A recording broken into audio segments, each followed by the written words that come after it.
हरे कृष्णा। जैसा कि आप लोग जानते हैं कि कृष्ण ने अपने बचपन में बहुत सारी लीलाएं की थी, पर उनमें से सबसे अद्भुत लीला दामोदर लीला। तो आइए जानते हैं दामोदर लीला के बारे में। दामोदर लीला की शुरुआत हुई थी कार्तिक मास में अमावस्या के दिन। कार्तिक मास के अमावस्या के दिन सुबह का वक्त, असुर का वक्त, और माता यशोदा बना रही हैं अपने लल्ला श्री कृष्ण के लिए माखन। वैसे तो माँ यशोदा के घर में बहुत सारे सेवक थे, लेकिन वह अपने कृष्ण के लिए, अपने लल्ला के लिए स्वयं माखन बनाती थी। तो उसके बाद वो सुबह उठ के अपने हाथों से, अपनी चूड़ियों की खनक से माखन बनाए जा रही हैं, दही को ऐसे ऐसे मथे जा रही हैं, और उस चूड़ियों की आवाज़ से लल्ला उठ के आ रहे हैं माँ यशोदा के पास। आ रहे हैं मैया मैया करते हुए उनके पास आ रहे हैं। मैया उन्हें पुचकार रही है, हाथ वहीं रुक गए हैं दही मथने से। मैया उनको गोद में लेके पुचकार रही है, और उसके बाद कृष्ण कहते हैं मेरे को भी माखन खाना है। जैसे ही थोड़ा सा वो खिलाती हैं माखन कृष्ण को, तो उसके बाद मैया को याद आता है कि उन्होंने रसोई में दूध उबालने के लिए रखा हुआ है, और मैया कृष्ण को बीच में ही छोड़ के, अतृप्त अवस्था में छोड़ के दूध को देखने चली जाती हैं। तब उसके बाद कृष्ण को आता है गुस्सा, और फिर तो कृष्ण को लगता है कि दूध मेरे और मैया के बीच में आ गया, ये क्या हो गया।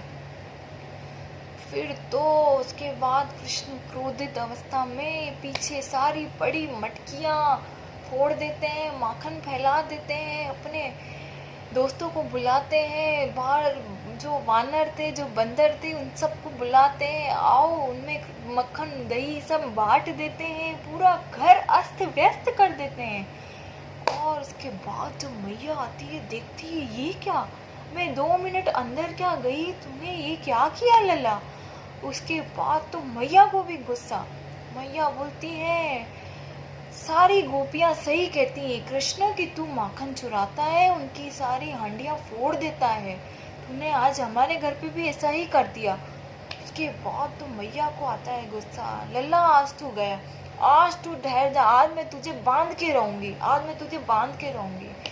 लल्ला आगे आगे, कृष्ण आगे आगे, मैया पीछे पीछे दौड़ी चली जा रही है, कृष्ण भी दौड़े चले जा रहे हैं। बड़ा ही अद्भुत दृश्य, आप लोग इमेजिन करके देखिए।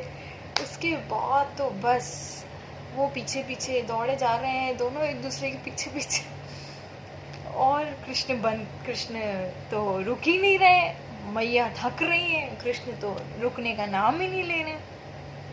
आखिर जब कृष्ण ने देखा कि मैया थक गई है, तो वे फिर रुक जाते हैं। तब मैया उनको पकड़ती है। कृष्ण मैया बड़ा उनको डांटती है। कृष्ण हैं भगवान, लेकिन लीला कर रहे हैं अपनी हद में रह के, डरे हुए से, सहमे हुए से।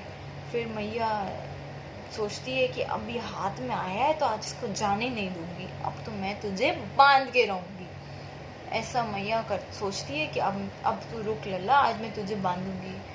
फिर वो लेके आती है एक ओखल लेके आती है, और मंगवाती है क्या, रस्सी मंगवाती है। जैसे ही वो कृष्ण को बांधने का प्रयास करती है, तो रस्सी 2 उंगली छोटी पड़ जाती है। मैया हैरान। फिर वो दूसरी रस्सी मंगाती है, फिर 2 उंगली छोटी पड़ जाती है। तीसरी रस्सी मंगाती है, फिर 2 उंगली छोटी पड़ जाती है। घर में जितनी रस्सियां थी सब मंगवा ली, और जितनी बार भी मैया प्रयास करे, बार बार 2 उंगली रस्सी छोटी पड़ रही है। ऐसा क्यों हो रहा है? क्योंकि ये कर रहे हैं कृष्ण लीला ये बताने के लिए कर रहे हैं कि जब तक हम पूरी तरह से भगवान को खुद को सरेंडर नहीं कर देते, तो भगवान भक्त के बंधन में नहीं बंधते हैं। यहाँ पे इस लीला का यही मतलब है। इस लीला का नाम दामोदर क्यों पड़ा? क्योंकि दाम का मतलब होता है रस्सी, जो कि मैया कोशिश कर रही थी बांधने को, और उदर मतलब होता है पेट, जो रस्सी मैया कृष्ण को ऐसे पेट से बांधने का प्रयास कर रही थी। लेकिन बार बार रस्सी छोटी पड़ रही थी।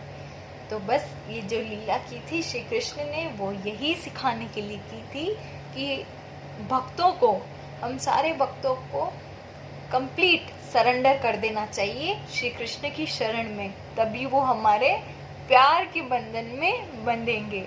हरे कृष्णा।